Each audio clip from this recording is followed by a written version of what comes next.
dalam penanggulangan kejahatan transnasional untuk waktu kami berikan kepada Bapak Kadif Humas. Silakan Tidak. Terima kasih kepada Kabid Humas Polda Metro Jaya yang kami hormati Bapak Kabar Eskrim, Kapolda Metro Jaya, PLT Sesmenko, SOS, rekan-rekan sekalian, terutama rekan-rekan media. Pada kesempatan ini, izinkan saya menyampaikan beberapa informasi yang kiranya bermanfaat ketika nanti rekan-rekan menyampaikan kepada publik. Yang pertama, bahwa pada prinsipnya kasus TPPO ini selalu berinteraksi dengan dunia internasional. Ini yang dinamakan dengan kejahatan transnational crime. Dan terkait dengan kejahatan transnational crime TPPO, atensi utama dari Bapak Presiden, kita mendeteksi bahwa kejahatan ini terjadi di beberapa negara wilayah Asia Tenggara, Timur Tengah, termasuk beberapa negara di Eropa.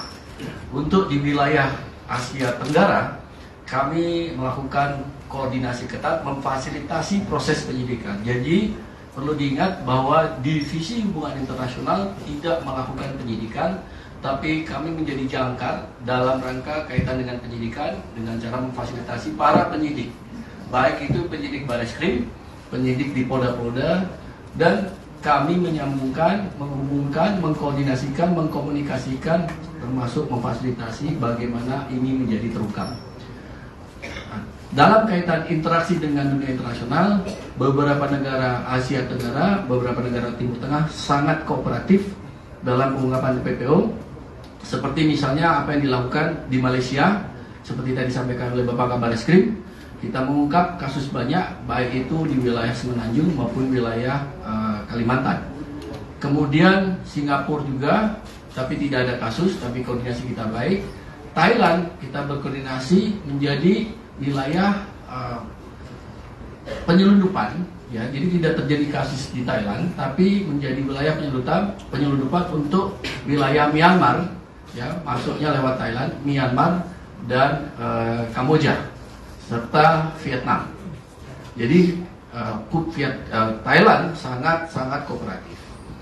Untuk Vietnam juga sangat kooperatif. Untuk Kamboja pada beberapa kasus yang lalu mereka kooperatif, tapi dalam kasus tindak pidana yang sekarang ditangani oleh Polda Metro Jaya, kami menghadapi tantangan yang sangat complicated. Namun alhamdulillah kita bisa atasi. Tapi ini menjadi catatan buat kami. Kami akan nanti tindak lanjuti khusus dengan Kamboja terkait dengan kasus ini. Nah, sebelum kami masuk ke Kamboja, kami lanjutkan bahwa di Manila kami mengungkap banyak sekali kasus TPPO, ribuan, dengan korbannya adalah beberapa warga negara asing yang bekerja di Manila, termasuk warga negara Indonesia. Pada kasus TPPO yang kami tangani, kami tidak akan masuk pada substansi perkara. Kami akan sampaikan bahwa koordinasi kami dengan Kamboja pada kasus-kasus TPPO yang lalu kami sangat mudah berkoordinasi. Pada kasus TPPO ini kami mengalami kesulitan.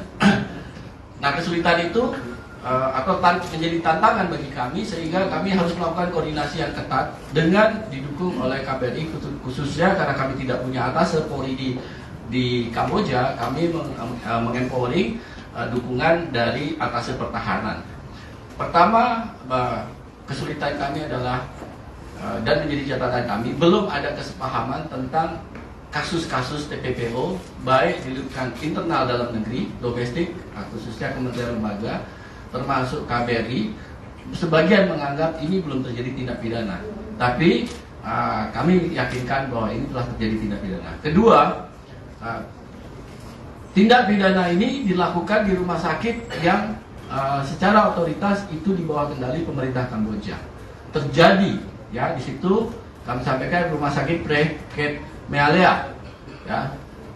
Jumlah korbannya nanti akan disampaikan oleh Polda Metro Jaya. Terjadi eksekusi transaksi ginjal itu di rumah sakit pemerintah, ya. Dan ini menjadi catatan, sehingga kami harus berkomunikasi dengan otoritas yang lebih tinggi, bahkan kami ke staf khusus Perdana Menteri berkomunikasi untuk meminta bantuan memulangkan para korban TPPO ini, ya.